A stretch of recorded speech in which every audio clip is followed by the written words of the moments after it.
अमरीका और इसराइल का ईरान पर हमला। तेहरान में हुकूमती मराकज़ और सदारती महल को निशाना बनाया गया।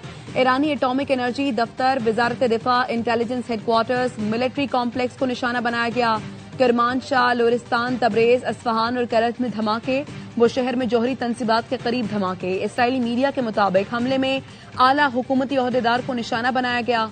ईरानी मीडिया के मुताबिक ईरानी सदर मसूद पेज़ेश्कियान महफूज रहे। हमले के वक्त ईरानी सुप्रीम लीडर तेहरान में मौजूद नहीं थे। ईरानी वजीर खारिजा अब्बास इरागची कहते हैं ईरान के हमले खित्ते में अमरीकी अड्डों तक महदूद हैं। ईरान दिफा का हक रखता है। इसराइल के स्कूल पर हमले में 5 बच्चे शहीद हो गए।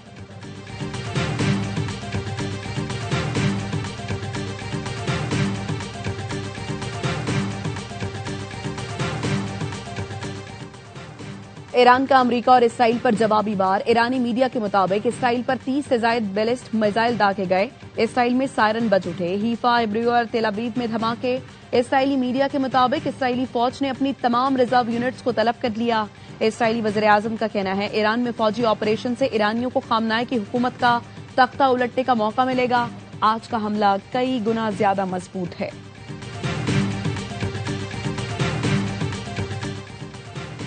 ईरान के खलीजी मुल्कों में कायम अमरीकी अड्डों पर हमले। कतर, कुवैत, मुत्तहिदा अरब इमारात और बहरीन में निशाना बनाया।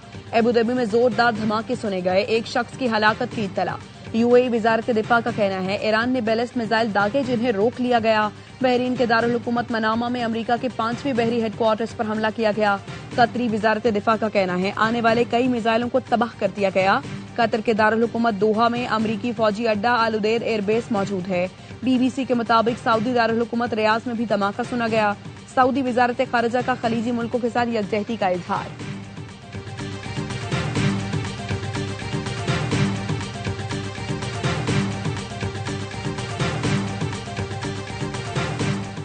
ईरान के खिलाफ बड़ा ऑपरेशन शुरू कर दिया। अब हर तरफ से बमबारी करेंगे। बचने का ये आखिरी मौका है।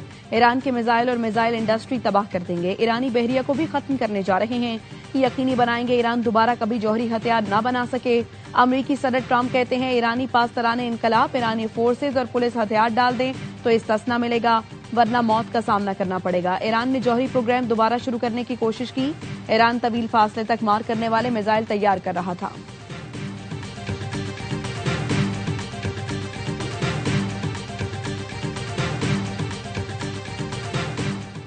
अमरीकी इसराइली कार्रवाई वहशियाना फजाई ऑपरेशन था। ईरानी सुप्रीम सिक्योरिटी काउंसिल का कहना है दुश्मन समझता है ईरानी कौम दबाव से झुक जाएगी। ईरानी अवाम को मरूब नहीं किया जा सकता।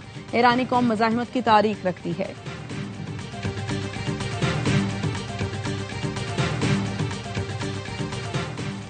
कतर, कुवैत और मुत्तहिदा अरब इमारात ने फजाई हुदूद बंद कर दी। कुवैत ने ईरान के लिए तमाम परवाजें गैर मुअय्यना मुद्दत के लिए मुअत्तल कर दी।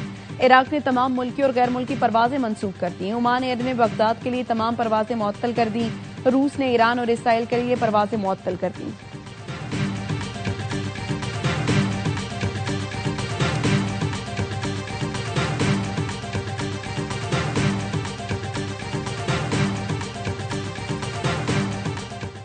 ईरान में मौजूद पाकिस्तानी शहरी गैर जरूरी सफर से गुरेज करें। पाकिस्तान ने ट्रैवल एडवाइजरी जारी कर दी। तर्जुमान दफ्तर खारिजा का कहना है पाकिस्तानी शहरी अपनी सलामती और तहफ्फुज के लिए ईरान का गैर जरूरी सफर न करें। ईरान में मौजूद पाकिस्तानी शहरी चौकस रहें। अपने करीबी पाकिस्तानी मिशंस के साथ राबता रखें। दफ्तर खारिजा ने ईरान में पाकिस्तानी मिशंस के राबता नंबर जारी कर दिए।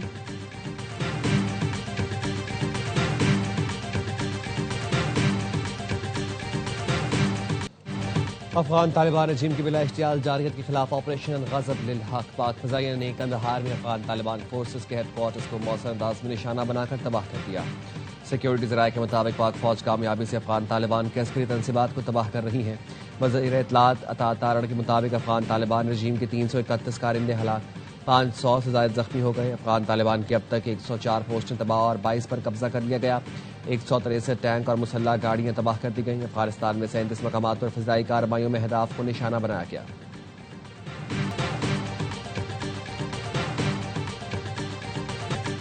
पाक फौज के तालिबान दहशतगर्दों के खिलाफ ताबड़तोड़ कार्रवाइयां जारी। दुश्मन की मुतादिद पोस्टें और कैंप्स नीस्तो नाबूद। योब सेक्टर से मुल्हका अफगान तालिबान की ताहिर पोस्ट, आजमबाग सेक्टर में शादा पोस्ट, गुलाम खान सेक्टर में अफगान पोस्ट तबाह, जंडोसर पोस्ट तबाह कर दी उमारा पोस्ट, खैबर पोस्ट, कला सैफुल्ला सेक्टर में आला जरगा थाना पोस्ट और नौशकी सेक्टर में पोस्ट मट्टी का ढेर बना दी। पाक फौज की कार्रवाइयों में अफगान तालिबान के कानकसी बेस चित्राल को शदीद नुकसान पहुंचा। न्यू अफगान 8 पोस्ट को सफाई हस्ती से मिटा दिया गया। ज़ौबा सेक्टर में अफगान तालिबान की डेल्टा पोस्ट को धमाका खेज मवाद से उड़ा दिया गया। अफगान गोल्फ पोस्ट को भी तबाह कर दिया गया। पाक फौज ने कला सैफुल्ला सेक्टर में तश्कील की दरअंदाजी को नाकाम बना दिया। मुतअद्दिद दहशतगर्द जहन्नमवासी।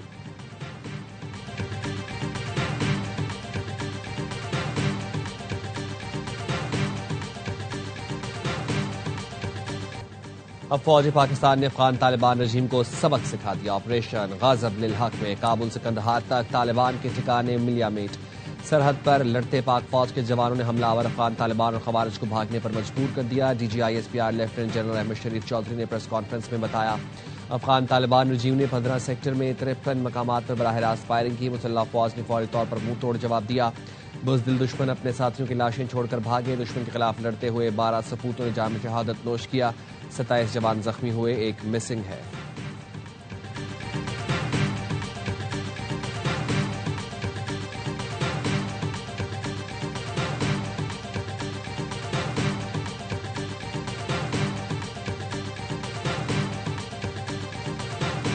I would, but I get along with Pakistanis, very well.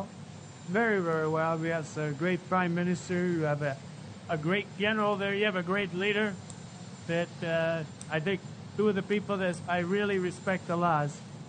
And I think that Pakistan is doing terrifically well, yeah. Pakistan Afghanistan के साथ बहुत अच्छा कर रहा है। पाक अफगान जंग में मुदाखलत कर सकता था, लेकिन मेरे पाकिस्तान के साथ बहुत अच्छे ताल्लुकात हैं। अमरीकी सदर डोनाल्ड ट्रंप कहते हैं, पाकिस्तानी वज़ीर आज़म और फील्ड मार्शल अजीम शख्सियत हैं, उनकी बहुत इज्जत करता हूँ। पाकिस्तान बेहतरीन काम कर रहा है और बेहतरीन तरीके से आगे बढ़ रहा है।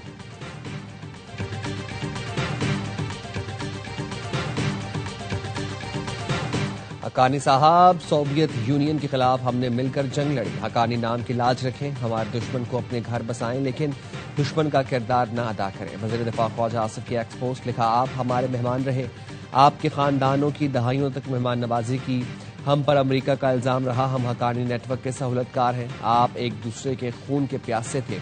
हम आपकी आपस की लड़ाइयां खत्म कराते रहे, सबको मक्का ले जाकर सुलह कराते रहे। सिला क्या मिला?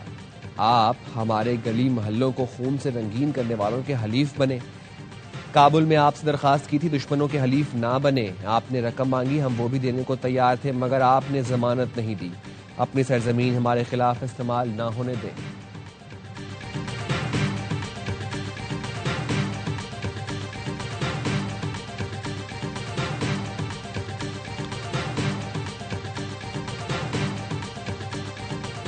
अमेरिका का पाकिस्तान के दिफा के हक की हिमायत का ऐलान। अमेरिकी नायब वज़ीर ख़ारजा बराए सियासी उमूर एल्सन होकर का पाकिस्तानी सेक्रेटरी ख़ारजा आमिना बलोच से राबता। पाकिस्तानी और तालिबान के दरमियान हालिया तनाज़े में कीमती जानों के ज़िया पर ताज़ियत का इजहार किया।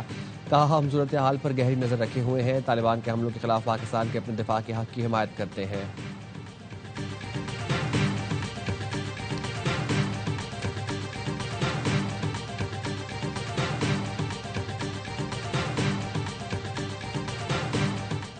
सऊदी अरब, पाकिस्तान और अफगानिस्तान के दरमियान सिफारती किरदार के लिए मुतहरिक सऊदी वज़ीर ख़ारजा अफगान हम मनसब से टेलीफोनिक राबता।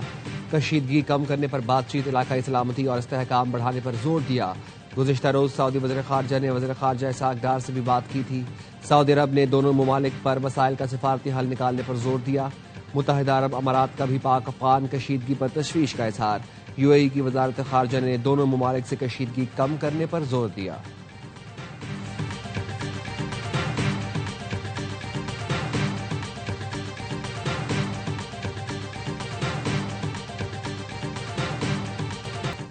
रन से आपको वो मैच जीतना पड़ेगा। श्रीलंका की टीम बिल्कुल ही फॉर्म में नहीं है। ड्यू बहुत पड़ती है जी, कंडीशन को सामने रखकर टॉस जीते तो पहले बारी ना ले ले। और पाकिस्तान वर्ल्ड कप का सेमीफाइनल खेल सकता है। साबिक क्रिकेटर्स का प्रोग्राम, हर लम्हा पुरजोश में इज़हार ख्याल। मेजबान शुएब मलिक ने कहा, पाकिस्तान टीम को उम्मीद तो नजर आ गई, लेकिन हमारी गलतियां सबके सामने हैं। उम्मीद को कामयाबी में बदलने के लिए मेहनत करना पड़ेगी।